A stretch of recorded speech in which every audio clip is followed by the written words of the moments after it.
పరిశుద్ధ గ్రంథం నుండి వాక్యం చదువుకుందాము. రోమీయులకు రాసినటువంటి పత్రిక 8వ అధ్యాయము 38, 39. మరణమైనను జీవమైనను దేవదూతలైనను ప్రధానులైనను ఉన్నవి అయినను రాబోవునవి అయినను అధికారులైనను ఎత్తైనను లోతైనను సృష్టింపబడిన మరి ఏదైనను మన ప్రభువైన క్రీస్తు యేసునందు నందలి దేవుని ప్రేమ నుండి మనలను ఎడబాప నేరవని రూఢిగా నమ్ముచున్నాను. దేవుడు తన పరిశుద్ధ వాక్యమును దీవించునుగాక. ఆమేన్. చిన్న ప్రార్థన. మమ్మను మిక్కిలిగా ప్రేమించిన మా దేవ, ఘనమైన తండ్రి, నిత్యము మాతోనే ఉండాలని కోరుకునేటటువంటి తండ్రివై ఉన్నావు. నీ సన్నిధిని వెదకాలని మాకు తెలియచేసి ఉన్నావు తండ్రి. స్తోత్రములు. నిత్యము నిరంతరము మాకున్నటువంటి కష్టాల్లోనూ నష్టాల్లోనూ సుఖాల్లోనూ సమస్తములోనూ కూడా నీ వైపు మేము తిరిగి ఉండాలని మీరు ఎప్పుడూ కూడా ఎదురు చూస్తూనే ఉన్నారు మా కొరకు. వందనాలు, స్తుతులు, కృతజ్ఞతలు తండ్రి. ఈరోజు మరలా మీ సన్నిధికి కూడుకొని ఉన్నాము. మాకంటే ముందుగా మీరు ఇక్కడికి వచ్చి ఉన్నారు. మీకు స్తుతులు, కృతజ్ఞతలు. ఈ కార్యక్రమం అంతటినీ కూడా మీరు అంగీకరించినందుకు మీకు స్తోత్రములు. మాకు దీవెనకరముగా మార్చినందుకు నీకు స్తుతులు, కృతజ్ఞతలు. స్థలము, సమయము, సందర్భం అంతా కూడా మీదై ఉన్నది గనక మీ నామమునకు కోటాను కోట్ల కృతజ్ఞత స్తుతులు, స్తోత్రాలు చెల్లిస్తూ ఉన్నాము తండ్రి. వాక్యము చదవబడి ఉన్నది. వాక్యం నుండి వర్తమానం అవసరమైనది గనక మీరే మాతో మాట్లాడమని, వినుబుద్ధిని గ్రహించు శక్తిని ప్రసాదించమని వాక్య వర్తమానికుడయ్యున్న యేసునామమున అడుగుచున్నాను పరమ తండ్రి. ఆమేన్. ఆలకించు చెవులనిచ్చెను దేవాది దేవుడు, ఆలకించు శక్తినిచ్చెను, ఆలకించు చెవులనిచ్చెను దేవాది దేవుడు, ఆలకించు శక్తినిచ్చెను, ఆలకించు తెలివి కలిగి అన్నియు పరీక్ష చేయు. వాళ్ళు తెలిసి దైవ సత్యము బయలుపడును పూర్తిగాను. పుణ్యకథలు ఆలకించండి దేశీయులరా, పుణ్యకథలు ఆలకించండి. ఆలకించుచున్న వారిని పగవాడు చూచి ఆలకింపకుండా చేయును. మేలు మాటలాలకించి మిగతా మాటలాలకింప. జలకండి నాటి తెల్వి జన్మమాందే దేవుడిచే, పుణ్యకథలు ఆలకించండి దేశీయులరా, పుణ్యకథలు ఆలకించండి. పుణ్యకథలు విన్న ఎడల పోవును మీ పాపరాశి. నాణ్యమైన దేవవాక్కు నరులను రక్షించువకు, పుణ్యకథలు ఆలకించండి దేశీయులరా, పుణ్యకథలు ఆలకించండి. దేవునామను స్తోత్రం. మీ అందరికీ నా మరణాత. ఏం ఆలకించాలంట? పుణ్య కథలు ఆలకించాలంటండి. పుణ్య కథలు అంటే ఏంటి? పుణ్యం అంటే ఏంటి? పాపం అంటే ఏంటి? ఒకసారి మనం ఆలోచన చేసుకుంటే మనం చేసేటటువంటి చెడ్డ క్రియలన్నీ కూడా పాపము, మంచి క్రియలన్నీ కూడా పుణ్యము. మంచి పనులు చేస్తూ ఉంటే మనకు పుణ్యం దొరుకుతుందని పెద్దలైన వారు అందరూ కూడా చెప్తారు. అది హిందువులా, క్రైస్తవులా, లేకపోతే బౌద్ధుల, ఏ మతస్థులైనప్పటికీ కూడా మంచి చెడ్డని గురించి చెప్తూనే ఉంటారు. ఏ మత గ్రంథమైనా కూడా మంచిని చెప్తుంది, చెడ్డనే చెప్తుంది. మంచిని ప్రోత్సహిస్తుంది, ఏ మతమైనా సరే మంచిని ప్రోత్సహిస్తుంది, చెడును వద్దని చెప్తుంది, నివారిస్తూ ఉంటుంది. కనుక మనం ఆలోచన చేయవలసినటువంటి పని ఏంటంటే, బైబిల్ గ్రంథము మంచి ఉంది, చెడ్డ ఉంది. మంచి దారిని నడవండి, ఇది జీవమార్గము అంటున్నారు. చెడ్డదారిని నడవకండి, అది నరకములోనికి త్రోవ తీస్తుంది అని చెప్తూ ఉన్నారు. వింటూనే ఉన్నాము.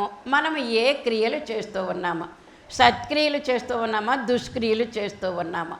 కనుక మనము పుణ్య కథలు ఆలకించవలసినటువంటి వారమై ఉన్నాం. పుణ్య కథలంటే మంచిని తెలియజేసేటటువంటి వారు ఏం చెప్పినప్పటికీ కూడా అది పుణ్యానికి దారి తీస్తూ ఉంది. పుణ్యం ఎప్పుడైతే వచ్చిందో మనకు పరలోకానికి దారి దొరుకుతుందని కూడా మనము గమనించవలసినటువంటి వారమైన దైవజనులు దేవదాసయ్య గారు ఈ పాటను రాశారు. అంటే బోర వాడినప్పుడు మరి పాడవలసిన పాట అంటే ఇది. బోర అంటే ఏంటి? బోర అంటే సువార్తె, కానీ బోర అంటే ఇది మైకు. లేకపోతే ఇదివరకు మరి ఫస్ట్లో మైకులు ఉండేవా? లేవు. మా నాన్నగారు వాళ్ళ సమయంలో రేకు బోర్లు వాడేవారు. మీరు ఎప్పుడన్నా చూసారో లేదో, గమనించారో లేదో, పూర్వపు సువార్థికులు నోటితో చెప్పడానికి కొంచెం కష్టమవుతుందని మరి ఏమో తెలియదు, కానీ ఏంటమ్మది బోర, రేకు బోర్లు చేయించుకొని, ఇప్పుడు మైక్ సెట్కి మౌతులు ఎలాగ ఉన్నాయి సౌండ్ బాక్సుల దగ్గర, అలాంటి ఆకారంతో బోర ఉండేది, రేకు బోర. ఎందుకు నాకు తెలుసు అంటే, మా నాన్నగారు చిన్నప్పటి నుంచి కూడా నన్ను క్రైస్తవత్వంలో నడిపించారు కాబట్టి, నేను పుట్టకముందే దేవుణ్ణి కలిగి ఉన్నారు కాబట్టి, పుట్టిన వెంటనే నాకు దేవుని యేసుప్రభుని గురించే తెలియచేశారు కాబట్టి, నాడు మొదలు నేటి వరకు కూడా యేసుప్రభువే దేవుడని తెలుసు తప్ప మరి ఏ విధమైన దేవుడిని కూడా నేను కొలవడానికి అవకాశం లేదు. ఎందుకంటే నేను పుట్టకముందే ఏం చేశారు మా నాన్నగారు? దేవుడిని నమ్ముకున్నారు. ఈయనే దేవుడని చెప్పారు, ఇదే మన గ్రంథం అని చెప్పారు.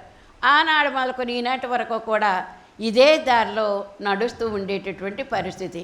ఎప్పుడైతే మరి ఆయన నమ్ముకున్నారో ఏంటమ్మా భజన గురువు అంట మా నాన్నగారు. ఏ భజన? రామ భజన చేసేవారట. అతను హిందువుడు. రామ భజన చేస్తూ రామ భజన నేర్పేటటువంటి గురువుగా వేరే ఊర్లు వెళుతూ ఉండేటటువంటి వాడు, నేర్పడానికి అనమాట, రామ భజన నేర్పడానికండి.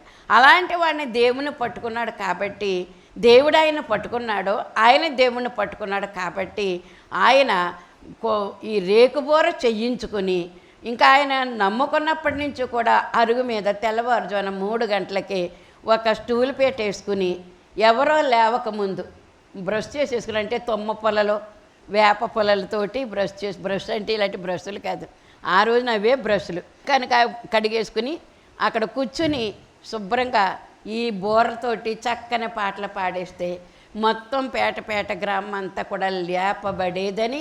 తర్వాత మేము సువార్త సేవకు మేము కొన్ని ఊర్లు వెళ్ళేటప్పుడు మాది టేక్ అని తెలిసిన తర్వాత, టేకులో తిమోతి గారు ఉండేవారమ్మ, ఆయన మరి ఎంతగానో పాటలు పాడేవారు. ఆ పాటలకే మేము ఆ గ్రామం అంతా కూడా లేచేవాళ్ళమని చెప్పారు. పుణ్య కథలు ఆలకించండి. ఏ మంచి చెప్పినప్పటికీ కూడా పుణ్య కథలు అనేటటువంటివి మనము ఆలకించవలసినటువంటి వారమై ఉన్నాం. పుణ్యం అంటే అది ఇది అన్నీ పుణ్యమే అంటారు, నిజమే. ఆ మతస్థులు అంటారు, ఈ మతస్థులు అంటారు. కానీ యేసు ప్రభు నమ్ముకున్న తర్వాత ఈ పుణ్య మార్గం తప్ప మరేది కూడా పుణ్య మార్గం మనకి కనిపించదు. ఎందుకంటే నేనే మార్గము, సత్యము, జీవమునై ఉన్నానని చెప్పినటువంటి తండ్రి మన ప్రభు, మన కొరకు ప్రాణం పెట్టినటువంటి తండ్రి. కనుక ఆ తండ్రి యొక్క మాటలు మనం ఎప్పుడు వింటే అవే పుణ్యమైనటువంటి మాటలు, పుణ్య కథలు. ఈ కథలు చెప్పుకున్నా, ఈ చరిత్ర చెప్పుకున్నప్పుడు కూడా పుణ్యము వస్తుంది. ఇది చెప్పినా పుణ్యమే, విన్నా పుణ్యమే, దీన్ని అనుసరించినా కూడా పుణ్యమే. అందుకే దైవజనులు దేవదాసయ్య గారు చెప్పారని చెప్పేవారనమాట. మరి సరాగల యోసేపు పాస్టర్ గారు చెప్పేవారు. నాకు ఫస్ట్ని ఎవరైతే చెప్పారో ఆ మాటే వింటాం మనం, అదే గుర్తుకొస్తూ ఉంటుంది.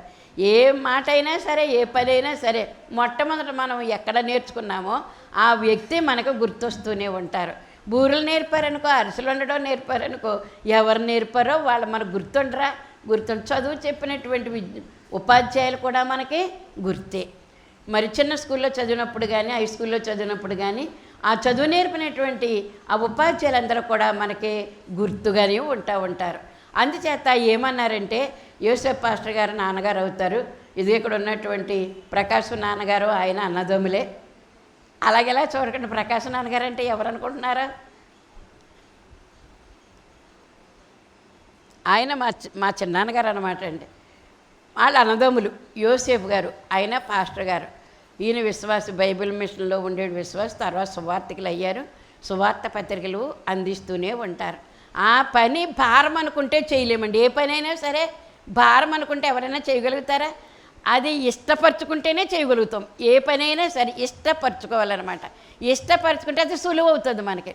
అయ్య బాబా ఈ పని చూసేసరికి నేనా చేయగలనా అనుకుంటే ఆ పని చేయలేం మనం. ఇంకా ఆ పనిని ఇష్టపరచుకుంటే మనము ఎంత కష్టమైనా కూడా మనము భరించుకుని ఆ పనిని చేయగలుగుతాం అన్నమాట.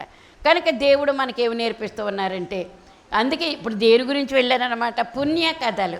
దేవుడు చెప్పే ప్రతి మాట కూడా పుణ్యం వచ్చేటువంటి మాట నేర్పించారు కాబట్టి, మన పెద్దలైన వారు కూడా మనకు నేర్పిస్తున్నారు కాబట్టి, కనుక ఎక్కడ పుణ్యం దొరుకుతుందో అక్కడికి మనం వెళ్ళొచ్చు. పుణ్యం అంటే మరి మన క్రైస్తవ మతంలో యేసు ప్రభు మనకి ఏమి నేర్పించారు అక్కడికి వెళ్ళాలి తప్ప వేరే పుణ్యం వస్తుందని చెప్పి అక్కడ గంగలో దిగండి, ఇక్కడ స్నానం చేయండి అంటే వెళితే బాగుంటుందా? మరి బాగోదు.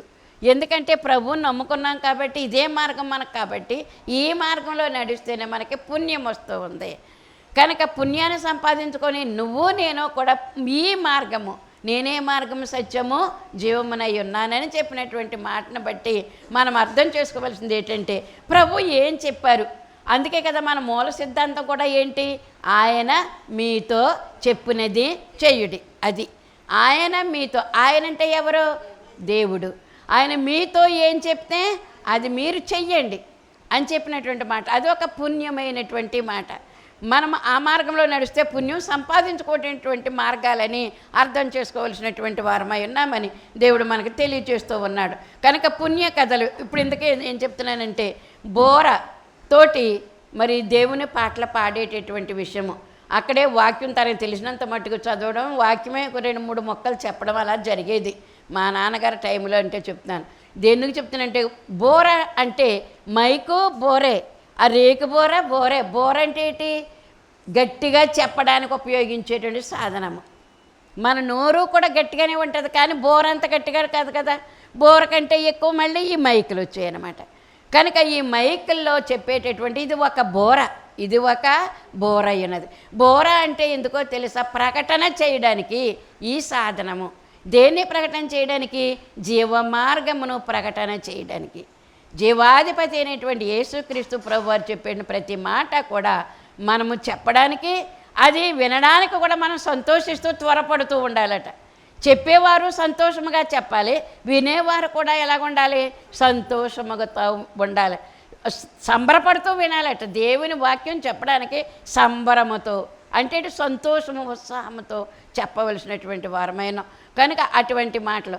అందుకే ఇందులో ఏ మాట తీసుకున్నప్పటికీ కూడా అది పంచదార చిలక అన్నారు. ఇప్పుడు అందుకు చెప్తుంటారు, యోసేఫ్ పాస్టర్ గారు చెప్పినటువంటి మాట ఏమనేవారు? పంచదార చిలకమ్మ దేవుని యొక్క మాట అంటేని, పంచదార చిలకమ్మ బైబిల్ వాక్యం అంటేని, పంచదార చిలకమ్మ దేవుని గురించినటువంటి పాటలు అంటేని, ఈ ముక్కు కొరికినా తీపిగానే ఉంటుందంట, తోక కొరికినా తీపిగానే ఉంటుందంట, పొట్ట కొరికినా తీపిగానే ఉంటుంది. అంటే చిలక ఆకారం అన్నమాట. అది ఆ ఆకారంలో అది పంచదారతో పోత పోస్తారు కాబట్టి, దేంతో పోత పోస్తారు దాన్ని? పంచదార చిలకలు. ఇదివరకు అలా సూడిదలు పెట్టేవారు, బిందులు బిందులు పంచదార చిలకల మాదిరిలో ఉండి, బోర్ల మాదిరిలో ఉండి, పువ్వుల మాదిరిలో ఉండి, హంసల మాదిరిలో ఉండి, ఎన్నో రకాలైనటువంటి మాదిరులు. ఇప్పుడైతే మరి అది పెడుతున్నారు లేదో తెలియదు, కానీ పెట్టాలనుకున్న వాళ్ళు పెడుతూ ఉంటారన్నమాట. మరి అందుకే షుగర్ పేషెంట్లు ఎక్కువైపోయారని షుగర్ కూడా ఎక్కువ తీసుకెళ్తలేదు, నామినల్గా ఏదో తీసుకెళ్తున్నారు అంతే. అలాగే ఇన్ని బిందులు ఎట్టాలని ఉండేది, సలువుడు ఇన్ని బిందులని, స్వీట్ ఇన్ని బిందులని మరి పెట్టేటటువంటి అలాంటి సార్లు పెట్టినటువంటి బిడ్డలు ఉన్నారు, మన దగ్గర కూడా ఉన్నారు. అవి మనకు కూడా ఇస్తూనే ఉంటారు, మనకు కూడా పంచుతూనే ఉంటారు. ఎందుకు దేనికి చెప్తానంటే, బోరతో దేవుని యొక్క మాటలు మనం చెప్పేటప్పుడు అది ఏ రకమైన బోర అయినప్పటికీ కూడా నా నోరు ఒకలాగా ఉండొచ్చు, మీ నోరు ఒకలాగా ఉండొచ్చు, ఇంకొకరి నోరు ఇంకొకలాగా ఉండొచ్చు. సువార్త చెప్పినట్టు వారి యొక్క నోరులు తేడాగా ఉండొచ్చు, కానీ చెప్పే మాట మాత్రం పంచదార చిలక. ఎవరిదనమాట? యేసు ప్రభు నోట్లోంచి వచ్చినటువంటి మాటలు, యెహోవా దేవుని యొక్క నోట్లోంచి వచ్చినటువంటి మాటలు. కనుక ఈ పుణ్య కథలు ఆలకించండి దేశీయులారా అన్నారండి. దేశీయులంటే మనం దేశీయులమా కాదా? దేశం ఎక్కడైతే ఉందో అక్కడే మనమున్నది ఒక దేశం, హిందూ దేశం, భారతదేశం అంటారు. వేరే దేశాల్లో ఉన్నవారు వేరే దేశాల్లో ఉంటారు. కనుక మనకి ఇక్కడ చెప్పిన మాట ఏంటంటే, దైవజనులు రాసినటువంటి మాట ఏంటంటే, పుణ్య కథలు ఆలకించండి. ఇక్కడున్న మీరు మాత్రమే కాదు, దేశంలో ఎంతమంది ఉన్నారో అంతమంది కూడా ఈ పుణ్యమైనటువంటి మాటలు ఇవి వింటే గనక పుణ్యము, దీన్ని ఆచరిస్తే గనక ఇంకా పుణ్యము. పుణ్య కథలు ఆలకించండి అనేటువంటి మాట. అలాగే పుణ్య కథలు వింటే ఏమవుతుందట? పోవును మీ పాపరాశి. వింటేనే పాపం పోతుందండి. చూడండి ఒకసారి అర్థం చేసుకోండి. ఈ పుణ్య కథలు మనం వింటుంటేనే పాపం పోతుందట, పాప రాశి పోతుందంట. పాప రాశి అంటే ఏంటి? రాశి అంటే ఏంటి? పాపం అంటే ఏంటి? పాపములతో కూడినటువంటి ఒక కుప్ప. రాశి అంటే ఏంటి? బియ్యం రాసులు పోస్తారు, నువ్వులు రాసులు పోస్తారు, రాసులు. మరి శ్రీకృష్ణదేవరాయలు గారు పరిపాలన చేసేటప్పుడు విజయనగరంలో అక్కడ ఎన్నింటి వజ్రాలు ముత్యాలు కూడా రాసులుగా పోసేవారంట. వంకాయలు ఉల్లిపాయలు అమ్మినట్టు అమ్మేవారంట తూకం తూసి. ఏంటయ్యి? తవుడు సేరు అందు తూనికి తోటి అంటే రాసులుగా పోసి తక్కిడితో పోసి అమ్మేవారంట. మీరన్నట్టు ఒక్కొక్క చోట ఏమో తక్కిడిగా కాకుండా తవ్వలతోటి సేరులతోటి పోస్తారనమాట. అవి మెజర్మెంట్స్ అనమాట, కొలతలు. అవన్నీ కూడా ఇంత కొలతగా ఇంత ఖరీదు, ఇంత డబ్బు అని అంటారు. కనుక అది సుభిక్షమైనటువంటి ప్రదేశాల్లో మరి ఆ రోజుల్లో అంత చవకగా దొరికి తవ్వితే చాలు వచ్చేసి భూమిలో నుంచి ఈ వెండి బంగారాలు ముత్యాలు రాసులు ఇవన్నీ కూడా వచ్చేసివి. ఇవి లోహాలు అనమాట అండి. అంచేత అవి మనుషులేమో తక్కువగాను సంపదేమో ఎక్కువగా ఉండేది. ఇప్పుడేమో సంపద తరిగిపోయింది, మనుషులు జనాభా ఎక్కువైపోయారు. అంచేత మంది ఎక్కువైతే మజ్జిగ పలసనైపోద్దంట. మంది ఎక్కువైతే మజ్జిగ పలసనైపోద్ది. మజ్జిగే కాదు, సాంబార్ కూడా పలసనైపోద్ది. రీమోడల్ చేసి పోసేస్తారు, అందులో నీళ్ళు గెంజో ఏదో వేసేసి జనానికి సరిపోలేదని చెప్పి అప్పటికప్పుడు ఏమీ చేయరండి, వండేసి చేసేరు. లేటుగా వచ్చిన వాళ్ళకి ఇంకా అదే కొండల ఊరిసి మండల ఊరిసి మరి వచ్చారు కాబట్టి తినేయాలండి అమ్మ మరి ఎంతో కొంత అని పెడతా ఉంటాం అనమాట. అందుకే సకాలానికి వచ్చేయాలంట. ప్రతిదానికి కూడా ఎప్పుడు రావాలంట, విందుకి వెళ్ళాలన్నా ఎక్కడ ఫంక్షన్కి వెళ్ళాలన్నా సకాలానికి వెళితే అన్ని పదార్థాలు మనకు దొరుకుతాయి. అడుగు పొడుగు దగ్గరికి ఎప్పుడు లాస్ట్ వెళ్ళామనుకోండి పెడతారు, కానీ ఏం పెడతారో ఆ వండిని కొన్ని ఉంటాయి, కొన్ని ఉండకపోతాయి అనమాట. పాప రాశి అన్నారు కాబట్టి దాన్ని బట్టి నేను ఏం చెప్తున్నానంటే రాసులైపోయాయంట మన యొక్క పాపాలు. రాశి అంటే గుట్టల కింద అయిపోయింట. నా పాపం నీ పాపం మనందరి పాపాలు కూడా గుట్టలు అయిపోయి ఆ పరలోకంలో ఉండేటువంటి దేవుడు ఎలాగున్నాడో కూడా తెలియకుండా అయిపోయేదట. ఆదామ వలన సృష్టించినప్పుడు వాళ్ళిద్దరే ఉండేవారు, దేవుడు ఉండేవారు.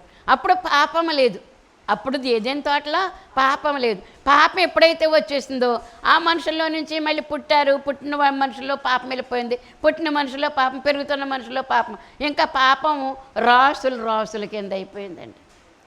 ఇసుక రాసులు వేస్తున్నారు చూడండి ఒకసారి, ఇసుక రాసులు మేట్ల కింద పెడుతున్నారు. అదనమాట పాప రాశి అంటే గుట్టలుగా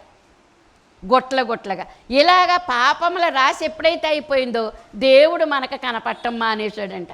అంతక్రితం వరకు కూడా దేవుడు పాపం లేదు కాబట్టి మనలో పాపం లేదు, దేవుడు అసలే పాపం లేదు. దేవునిలో ఎలాంటి పాపం లేదండి, దేవునా కూడా పాపం లేదంటమ్మా. దేవునా అంటే ఏంటి? దేవుతారు కదా, దేవునా ఎంత దేవునప్పటికీ కూడా మినపప్పు కడుగుతూ ఉంటాము, పోసి నీళ్ళు పోసి ఏం చేస్తాము దేవుతాం. ఎందుకని రాళ్ళు ఏమవుతాయి అన్నమాట, అడుక్కి ఇసుక రాళ్ళు కూడా అడుక్కు చేయాలనే ఉద్దేశంతో పైన దేవి ఆ పప్పు మనం వేసి ఎన్నోసార్లు కడిగితేనే కానీ చివరికి మనకి నికార్స్ అయినటువంటి పప్పు రాదు మనకు అక్కడ. అవి పోవాలన్నమాట. కానీ దేవుల్లో ఎంత దేవునా కూడా మంచి క్వాలిటీ పప్పులో ఒకవేళ ఉండకపోవచ్చు, క్వాలిటీ బియ్యంలో రాళ్ళు ఉండకపోవచ్చు, కానీ మన జీవితంలో పాపం ఎప్పుడూ కూడా వస్తూనే ఉంటుంది. ఎంత దేవుతే అంతా కూడా వస్తూ ఉంటుంది. కానీ యేసు ప్రభులో మాత్రము ఏ మాత్రము కూడా పాపము లేదు, దేవునా కూడా పాపం లేదన్నారు దైవజనులు చెప్పినటువంటి మాట. ఎంత దేవునప్పటికీ కూడా, ఎంత పరిశీలన చేసి చూసినప్పుడు కూడా ఆయనలో పాపము లేదు. పాపము లేనటువంటి వారమై ఉన్నామని మరి మనల్ని కూడా దేవుడు కోరుకుంటూ ఉన్నాడు. నేను ఎలాగైతే ఉన్నానో మీరు కూడా అలాగ ఉండండి, నేను పరిశుద్ధుడను కనుక మీరు కూడా పరిశుద్ధులుగా ఉండండి ఆయన కోరుకుంటూ ఉన్నాడు. మనము పవిత్రంగా ఉన్న, మన తల్లిదండ్రులు పవిత్రంగా ఉన్న, ఆ పిల్లలు బయటికి వెళ్ళిపోయి వేరే తప్పుడు పని, దొంగతనం, ఏదో పెన్సిలో పెన్నో ఏదో దొంగతనం, అది తెలిసిందనుకోండి, మనం ఏమంటాము అప్పుడు? ఏంట్రా ఎక్కడ ఇంట వంట లేని బుద్ధులు వచ్చేయటి నీకు, ఆ పెన్సిల్ ఎవరిదో, నీకు ఎందుకు కావాలి, ఎందుకు తెచ్చుకున్నావని పిల్లల్ని గద్దిస్తామా లేదా? ఎందుకు మనం మంచిగా పోతున్నాం కాబట్టి మన పిల్లలు కూడా మంచి దారిలో పోవాలనే ఉద్దేశం అన్నమాట. మనం అలాగే దేవుడు కూడా కోరుకుంటూ ఉన్నాడు, పరిశుద్ధుడను మీరు కూడా పరిశుద్ధులుగా ఉండండి అనేటువంటి మాట. అందుకే పుణ్య కథలు ఆలకించండి దేశీయులారా, మనందరం అనమాట దేశంలో ఉండేటువంటి వాళ్ళం. మరి దేశంలో ఉండకపోతే ఎక్కడున్నాం మనము? దేశమే రాష్ట్రాలైంది, రాష్ట్రాలే జిల్లాలయ్యి, జిల్లాలే మండలాలు అయ్యాయి, మండలాలే గ్రామాలు అయ్యాయి, ఈ గ్రామాల్లో ఉన్నటువంటి మనం అన్నమాట. కనుక ఇది మనం ఆలోచన చేసి చూసినట్లయితే పుణ్య కథలు మీరు ఆలకిస్తే గనక ఏం జరుగుతుంది? మీకు పాపరాశి పోతుంది. అది ఫస్ట్ పాయింట్. ఈ పుణ్య కథలు మనం ఆలకించడానికి వస్తే మన శరీరంలో ఉండేటువంటి, హృదయాల్లో ఉండేటువంటి, ఉద్దేశాల్లో ఉండేటటువంటి ఏ రకం పాపం అయితే ఉందో ఆ రక పాపం అంతా కూడా పోతుంది.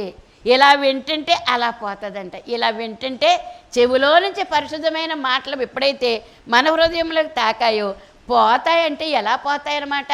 ఓహో ఇది పాపమా, ఈ దొంగతనం చేయకూడదా, ఈ చెడ్డ పనులు చేయకూడదా, ఈ బోధిస్తున్నారు కాబట్టి వెంటంటే మనకి ఏమవుతుందన్నమాట? ఒక్కొక్కటి అర్థమవుతుంది. కాబట్టి ఈ పని మనం చేయటానికి వీలు లేదు, మనము దేవుని బిడ్డలం కాబట్టి, పవిత్రమైన బ్రతుకు మనం బ్రతకాలి కాబట్టి పోవును మీ పాపరాశి అన్నారండి. మీకు అర్థమవుతుందమ్మా? ఇంకోటి ఏంటంటే చాలాసార్లు చెప్పినటువంటి మాటలే, ఉదయకాలంలో 1 గంట ధ్యానంలో ఉండమని చెప్తున్నాను. ఎంతమంది ఉంటున్నారు? ఓకే, ఇంకెంతమంది ఉండదు? 1 గంట ధ్యానము, ఏ ప్రార్థన కాకుండా, ఏ పాట కాకుండా, దేవా నాకు కనపడము, నాతో మాట్లాడము, అందరికీ కనపడము, అందరితోనూ మాట్లాడము. ఇలాగా తెలియక ఏం చేస్తున్నారు తెలుసా? ముందు నుంచి స్తుతులు, స్తోత్రాలు, పాటలు పాడుకుంటూ తర్వాత కనిపెట్టడానికి సమయం ఉండట్లేదు. ఉంటుందా? సమయం ఉండదు.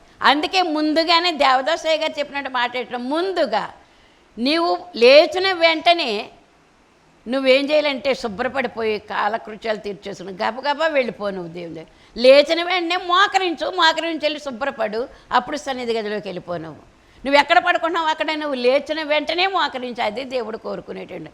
ఆ తర్వాత సన్నిధికి వెళ్ళిపోవాలి. గంట మౌనంగా ఉండడానికి దేనికో తెలుసా? ఇప్పుడు శుభ్రం లేనటువంటి ఒక బకెట్, శుభ్రం లేనటువంటి ఒక బిందె, ఒక నీళ్ళు వచ్చేటువంటి కుళాయి దగ్గర మనం పెట్టేసి ఊరుకుంటే కనుక ఏమో తెలుసా? ఆ నీరంతా ఇంకా మనం కట్టకూడదు, ఇంకా అది వెళ్ళిపోయే వరకు కూడా కట్టకూడదు అనమాట. అందుకే ఆ కుళాయి దగ్గర పెట్టేయాలంటే ఈ గుండె, ఈ కుండ, ఈ మండ, ఈ బకెట్ ఎక్కడ పెట్టాలి? కుళాయి దేవుడి దగ్గర నుంచి విప్పుతున్నాడు, పరిశుద్ధ రక్తం విప్పుతున్నాడు. అర్థం చేసుకోండి నేను చెప్పినటువంటి మాటలు. ఏమి ఇప్పుడైనా ఆయన కార్చినటువంటి చేతిలో రక్తము, కాళ్ళల్లో రక్తము, తలలో రక్తము, ఒంటి నిండా రక్తము. ఆయన సన్నిధిలోకి మనం వెళుతున్నాం కాబట్టి ముందుగా మనల్ని ఏం చేస్తున్నారని ప్రక్షాళన చేస్తూ ఉన్నాడు. ఆయన రక్తముతో ఈ మలినముతో ఉన్నటువంటి ఈ హృదయాన్ని ఆయన కుళాయి విప్పుతున్నాడు అనమాట. రక్తధారలు విప్పుతూ ఉన్నాడు. విప్పుతూ ఉంటే ఇదంతా కూడా, ఈ మలినమంతా కూడా ఏమైపోతుంది? ఆ కుళాయి నీటితోటి ఆ పాత్ర ఎలాగైతే శుద్ధి అవుతుందో అలాగే ప్రభు యొక్క రక్తముతో ఈ పాత్ర శుద్ధి అయిపోతుంది. మన మలినమంతా కూడా పోతుంది, శుభ్రమైన నీరు అందులో ఉంటుంది అనేటటువంటి అర్థం చేసుకోవాలన్నమాట. పోవును మీ పాపరాశి అనే మాటకి ఇంత అర్థం ఉంది. ఆయన మాటలు వింటుంటేనే పోవును మీ పాపరాశి అనేటువంటి మాట. మందస్సానికి ఏ కర్ర వాడారు దేవుడు? తుమ్మ కర్ర వాడారు. ఎవరన్నా ఇష్టపడతారా? మనము తుమ్మ కర్రలమంట. ఎవరమ్మా మనము? ఒక తుమ్మ చెట్టు, ఆ తుమ్మ చెట్టులో వచ్చినటువంటి ఒక బెరడు, లేకపోతే జిగురు, లేకపోతే అక్కడ చీమలు, పొట్టలు, ముళ్ళులు ఇవన్నీ కూడా ఉంటాయి. ఎవరో కూడా అక్కడికి వెళ్ళి అమ్మయ్య చాలా బాగుంది ఇక్కడ అనుకోరు ఎవరో కూడా. ఎందుకో తెలుసా? ఎవరో ఒకళ్ళు పందుపుల కోసమో దేనికోసమో ఆ ముళ్ళులు తీసుకుంటారు, ముళ్ళు అక్కడే పడేస్తారు. ఇప్పుడు ఆ ప్రదేశం అంతా కూడా ఆ యొక్క తుమ్మ చెట్టు చుట్టూ ఎలాగుంటుంది, ఈ ముళ్ళతోటి తుప్పలతోటి అది ఉండడానికి వీలైనటువంటి ప్రదేశముగా ఉండదన్నమాట. అలాంటి తుమ్మకరనే దేవుడు వాడుకున్నాడు. దాన్ని చెక్కుతున్నాడంటే, చెక్కడం అంటే ఏంటి, ఈ పుణ్యమైనటువంటి మాటలు మనం ఎప్పుడైతే వింటున్నామో మనల్ని చెక్కుతుందన్నమాట. అది మనలో ఉన్న అవలక్షణాలన్నింటిని కూడా చెక్కేసి ఆ బెరడు లేకుండా దాన్ని చెక్కేసి కోసేసి చిత్రీ పట్టి, అదండి ఏం చేస్తున్నారు, చిత్రీ పట్టాలి. ఒక బల్ల చెయ్యాలంటే ఏం చేయాలన్నమాట, చిత్రీ పట్టాలి. కోసేయటంతో సరిపోదండి, సామిరిలోకి పంపిస్తారు ఈ యొక్క చెట్లు మొదళ్ళన్నీ కూడా. అక్కడ రంపంతో ఏం చేస్తారన్నమాట, మిషన్లు ఉంటాయి, మిషన్లతోటి దాన్ని సైజుల ప్రకారంగా కోస్తారు. కోసి ఆ చెట్టుకున్నటువంటి ఆ యొక్క మొదల్లో ఉండేటువంటి బెరడంతా కూడా తీసేసి చక్కని సానపట్టినటువంటి చెక్కల్లాగా చేస్తారు. అది బల్లలకా, లేకపోతే డ్రాయర్లకా, గుమ్మాలకా, తలుపులకా, దేనికి అదంతా కూడా చెక్కేస్తున్నారని అర్థం అనమాట. అలాగే దేవుని సన్నిధిలో పడి ఉండడానికి, ఈ చెక్క పడడానికే మనం వెళ్ళటం అన్నమాట. మనలో ఉండే అవలక్షణలు కూడా పోవడానికి. పోవును మీ పాపరాశి అనేటువంటి మాట ఇక్కడ మనము అర్థం చేసుకుంటే ఇంత అర్థం ఉందని మనం తెలుసుకోవలసినటువంటి వారమైన దేవుని సన్నిధికి ఇప్పుడు వచ్చాం, కష్టపడి వచ్చాం, డబ్బులు వెచ్చించుకుని వచ్చాం, ఈ చెమట కారుకుంటూ వచ్చాం. మనం ఎవరి సన్నిధికి, దేవుని యొక్క సన్నిధికి వచ్చినప్పుడు ఈ మాటలు వింటున్నాం కాబట్టి ఈ మాటలు మనలోనికి వెళ్ళి ఇది తప్పు అని తెలుస్తూ ఉంది, ఇది మంచి అని తెలుస్తూ ఉంది. ఈ తప్పు మంచి అని తెలిసిన తర్వాత ఇంక మళ్ళీ ఆ చెడ్లోనికి వెళ్ళగలుగుతామా, మనము ఆ చెడుదారులకు వెళ్ళగలుగుతామా? అందుకే దేవుడు ఈ మాటలు మనకు వినిపింపచేసి శుద్ధీకరిస్తున్నాడు, పాపరాశిని పోగొట్టేస్తూ ఉన్నాడు. ఈ రక్తపు చుక్కతో మనలో ఉండేటువంటి అవలక్షణాన్ని కూడా శుద్ధీకరించబడుతూ ఉన్నాయి. ఇంకా అవలక్షణాలు మనలో ఉండవు. పోవును మీ పాపరాశి అన్నారు కాబట్టి దానికి ఈ యొక్క అర్థమైంది. అందుకే నాణ్యమైన దేవవాక్కు నరులను రక్షించే వాక్కు. ఈ వాక్ ఎటువంటిదటండి, నాణ్యమైన వాక్ అంటండి. ఎందుకంటే నాణ్యమైన సరుకు అంటారు చూడండి, నాణ్యము అనే మాట అసలు మాట. మరి మనం వాడుక భాషలో మనం నాణ్యమైన సరుకు అంటాము. నాణ్యమైన సరుకు అంటే నట్టేట్లోకి వెళ్ళినా కూడా దొరుకుతుంది అంట మనకి. నాణ్యమైందంటే సరైనటువంటిది. ప్రభువా నీకు వందనములు, స్తుతులు, కృతజ్ఞతలు తండ్రి. నీ ప్రేమ నుంచి ఏది కూడా మమ్మల్ని విడదీయలేదు తండ్రి. శరీరంలో బాధలు ఉంటున్నాయి, ఇంట్లో సమస్యలు ఉంటున్నాయి,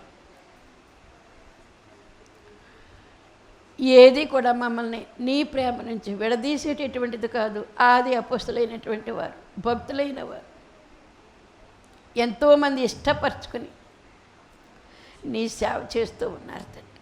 కనుక ప్రభా నా తండ్రి, శ్రమైన హింసైన ఏమైనప్పటికీ కూడా, ఈ సృష్టిలో ఉన్నది ఏదైనప్పటికీ కూడా మమ్మల్ని ఎడబాయదు. నీ ప్రేమ నుంచి ఎడబాసేటటువంటి శక్తి దేనికి లేదు నాయన. కనుక విన్న మాటలు మా అంతరంగంలో ముద్రించుకున్నటకు మీరే మీ రక్తంతో ముద్రించి నెమరు వేసుకునే కృప మాకు దయచేసి మీ రెండవ రాకడికి సిద్ధం ప్రభ అనేటటువంటి సిద్ధపాటు మాకు దయచేసి మీరు మహిమ పొందమని అతి శీఘ్రకాలంలో పెండ్లి కుమారుడిగా వచ్చుచున్న యేసునామమున అడుగుచున్నాను పరమ తండ్రి. ఆమేన్. మరణాత.